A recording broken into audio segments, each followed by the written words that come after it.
20대 국회가 시작됐음에도 당분간 진척을 이루기는 어려울 것이란 전망이 나오고 있습니다. 국회가 열심히 일하면 행정부가 귀찮다. 그래서 이것은 받아들일 수 없다. 이렇게 나오시는 것이 과연 청와대 회동의 협치 정신을 찢어버리는 결과에서 다른 어떤 이유로 협치의 개념을 훼손을 해서는 안 된다.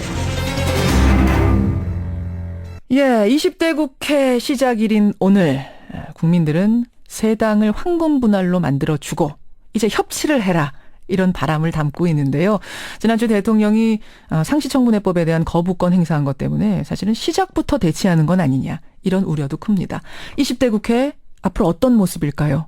어떤 모습이어야 할까요? 오늘은 원내 1당 더불어민주당의 최다선 의원 한 분과 얘기 좀 나눠보겠습니다. 더불어민주당 육선 의원이죠. 정세균 의원 연결이 돼 있습니다. 정세균 의원님 안녕하세요. 네, 정세균입니다. 반갑습니다. 야, 육선이면은 그럼 20년 넘게 국회의원 하신 거예요? 네, 그렇습니다. 96년부터. 네. 그래요. 20대 국회를 시작하는 마음가짐은 어떠십니까?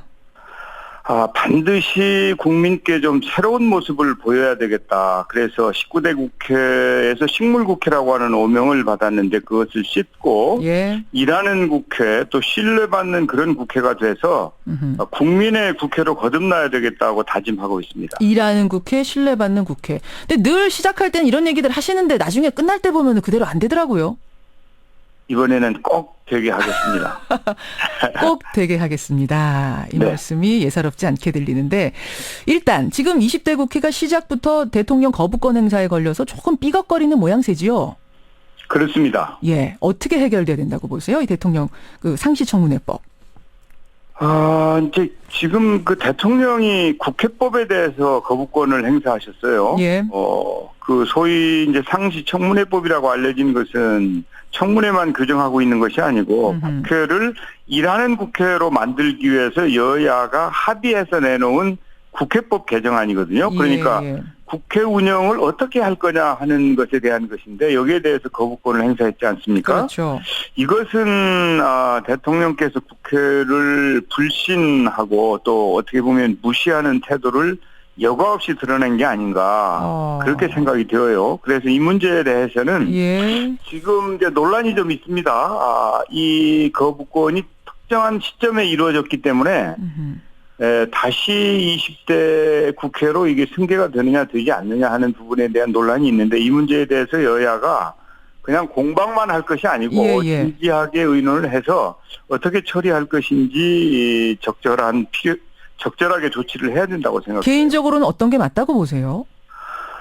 저는 이 행정부가 이 입법부의 견제를 받는 입장인데 그 견제가 과도하다 해서 그 위헌 소지가 있다고 결정한 것은 적절하지 않다고 보고요. 국회가 행정부를 견제하는 것은 너무 당연하고 견제 수위를 견제당하는 행정부가 정한다고 하는 것은 좀 어불성설이 아닌가. 그것은 국민들께서 판단하셔야 될 문제라고 생각이 되어서 이 문제에 대해서 국민 여론을 잘 수렴해서 국회가 행정부를 제대로 견제하는 기능을 줄 것이냐 아니면 그 기능을 주지 않을 것이냐를 판단해야 된다고 생각합니다.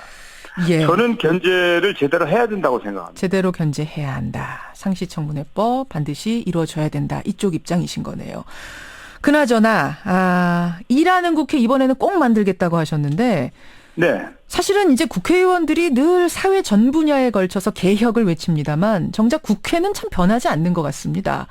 그래서 국회 개혁과 관련해서 해결해보고 싶은 과제가 혹시 생각해 놓은 게 있으십니까? 이제 국회가 원래 우리 초대 개원했을 때 말이죠. 그러니까 가장 처음에 시작했을 때나 초기에는 정부 수립 초기에는 국회가 제의를 많이 했습니다. 그런데 이제 유정회가 생기고 하면서 국회가 정부의 일이나 그냥 통과시키는 그런 통법부로 전락을 했는데 저는 국회가 능동적으로 국정 운영의 한 축을 담당하는 그런 의회주의를 채택해야 된다고 생각해요. 그래서 예를 들면 지금 경제 위기가 있지 않습니까? 그럼 이 위기 극복에 국회가 기여해야 된다고 하는 것이죠. 그래서 수동적인 국회에서 능동적인 국회로 전환해야 된다. 어허. 그런 차원에서 저는 이제 경제위기 극복 특별기구를 국회에 두자 하는 제안을 해놓은 상태이죠. 그러니까 각 정당들이 마련하는 경제대책기구 이런 거 말고 국회 차원에서 초당적인 뭔가가 필요하다. 그렇습니다. 예. 그래서 국회가 뭔가 즉 국민적인 관심과 국민적인 문제에 대해서 해결하는 데 역할을 해야 된다고 하는 것이죠. 그 문제를 해결하는 것을 정부에 맡겨놓고 정부가 해가지고 오면 그거나 심사하는 수준이 아니고 스스로도 문제를 해결하는 데 적극적으로 기여하는 그런 능동적인 국회로 거듭나자는 것이죠. 세비 삭감이라든지 뭐 이런 특권에 대한 문제는 어떻게 보세요? 특권을 그간에 많이 이제 조정을 했죠. 그러나 국민의 눈높이로 보아서 특권이 적절치 않다라고 하는 것이 있으면 저는 언제든지 그런 부분은 조정할 필요가 있다고 생각합니다. 예를 들면 떠오르는 건 없으세요? 이 부분은 좀 내가 쭉 해보니까 요건 좀 고칠 필요가 손댈 필요가 있겠더라 이런 거. 지금 큰 것은 아닌데요. 예. 이제 이 회의에 참여하면 수당이 있거든요. 예. 본회의 참여하면은 한 2만 원 정도의 수당이 있는 것도 알고 있는데. 그건 제가 몰랐네. 수당이 있군요, 회의 수당. 네네. 그러면 물론 이제 그게 이 세비에 포함되어서 지불이 되는 것이죠. 별도의 수당은 아니고. 일괄적으로 지불하는 건데 그런 것도 경우에 따라서 개인 사정에 의해서 회의에 참여하지 못하면 수당을 지급하지 않는 게 정상 아닌가 싶어요. 이제 그런 작은 일들부터 시작해서 국민 눈높이로 보아서 적절치 않다고 하는 특권이 있다면 그런 것은 과감하게 청산하는 게 옳다고 봅니다. 과감하게. 지금 말씀을 하시는 하나하나에 굉장히 저는 힘이 느껴집니다. 그러니까 물론 20대 국회 오늘 시작하는 날이니까 어느 의원 하나 힘 없는 분 없겠습니다만은 네. 6선의 의원이시기 때문에 그 책임감이라는 게 유독 좀 남다르실 것 같은데 국회에서 어떤 역할을 해나가고 싶으세요 개인적으로?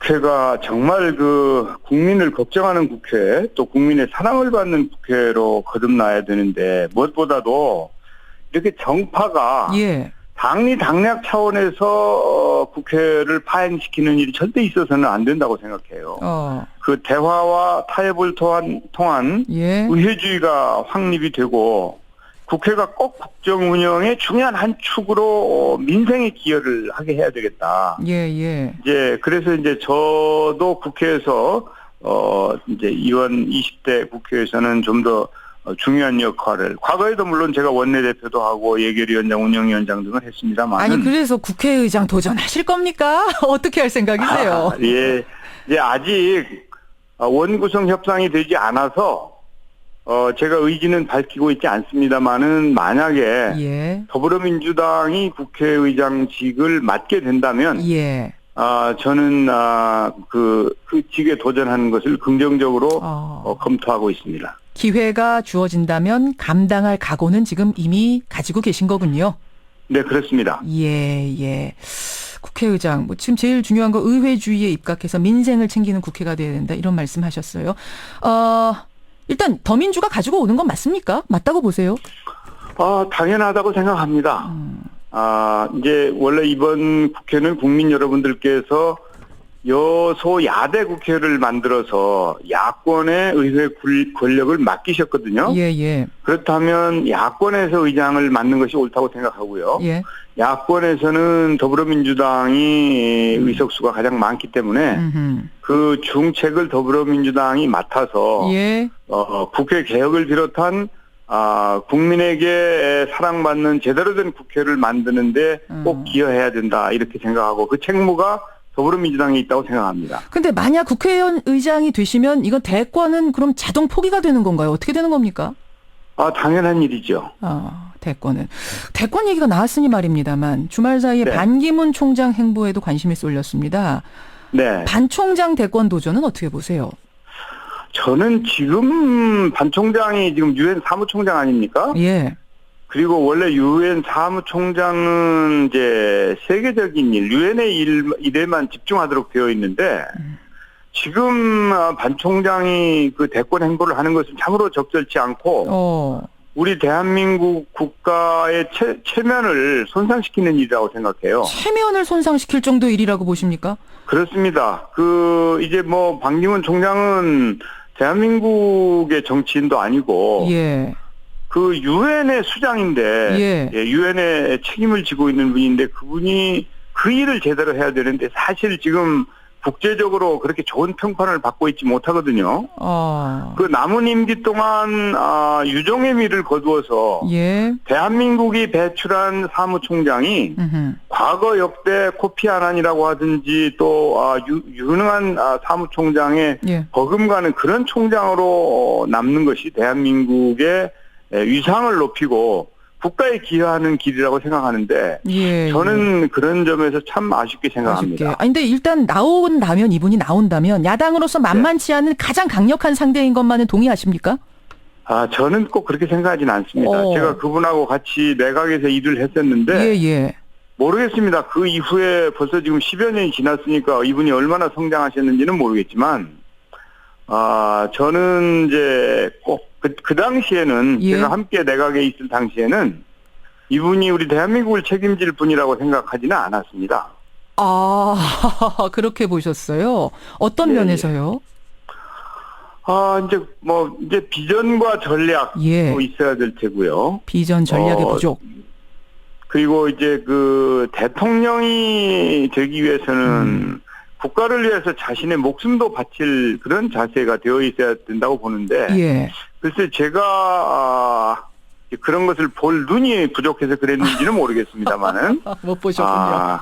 그런 것을 느끼지는 못했기 때문에 이분이 꼭 적절한 분이다라고 생각하지는 않고 뭐 그런 것은 물론 그 이후에 10년이나 세월이 흘렀으니까 알겠습니다. 달라질 수도 있다고 보는데 하여튼 유엔 사무총장으로서 그 직을 제대로 유종의 미를 거두는 것이 우리 대한민국의 국가에 동원하는 일이라고 생각합니다. 여기까지 오늘 말씀 듣겠습니다. 하여튼 20대 국회 잘 이끌어 주십시오. 오늘 고맙습니다. 네, 감사합니다. 국회의 6선 다선 의원 만났습니다. 정세균 의원이었습니다.